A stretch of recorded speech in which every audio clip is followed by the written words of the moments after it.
കരുനാഗപ്പള്ളി പടനായർകുളങ്ങര മഹാദേവ ക്ഷേത്രത്തിൽ ഉത്സവത്തിന് കൊടിയേറി. തന്ത്രിമാരായ ദേവൻ കൃഷ്ണൻ നമ്പൂതിരി, ദേവൻ സനൽ നാരായണൻ നമ്പൂതിരി എന്നിവരുടെ കാർമ്മികത്വത്തിലായിരുന്നു കൊടിയേറ്റ്. കരുനാഗപ്പള്ളി പടനായർകുളങ്ങര മഹാദേവ ക്ഷേത്രത്തിലാണ് ഉത്സവത്തിന് കൊടിയേറിയത്. തന്ത്രിമാരായ ദേവൻ കൃഷ്ണൻ നമ്പൂതിരിയുടെയും ദേവൻ സനൽ നാരായണൻ നമ്പൂതിരിയുടെയും കാർമ്മികത്വത്തിലായിരുന്നു കൊടിയേറ്റ്. മാർച്ച് 10 ആറാട്ടോടെ ഉത്സവം സമാപിക്കും. രാവിലെ 9-നും 9:35-നും മധ്യയായിരുന്നു കൊടിയേറ്റ്.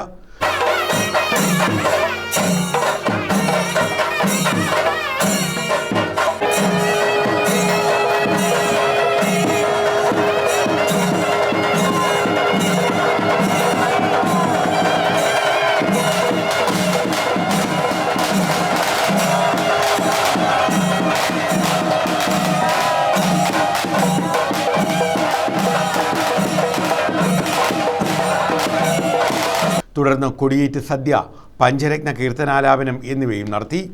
ഉത്സവത്തിൻ്റെ ഭാഗമായി എല്ലാ ദിവസവും വിപുലമായ പരിപാടികളാണ് ക്രമീകരിച്ചിട്ടുള്ളത്. 10ാം ഉത്സവ ദിനമായ മാർച്ച് 10-ന് വൈകിട്ട് 4-ന് പകൽക്കാഴ്ചയും 5-ന് ആറാട്ട് എഴുന്നള്ളത്തും നടക്കും. രാത്രി 7-ന് ഗാനമേളയും 11-ന് ആറാട്ട് വരവോടെ ഉത്സവത്തിന് സമാപനമാകും.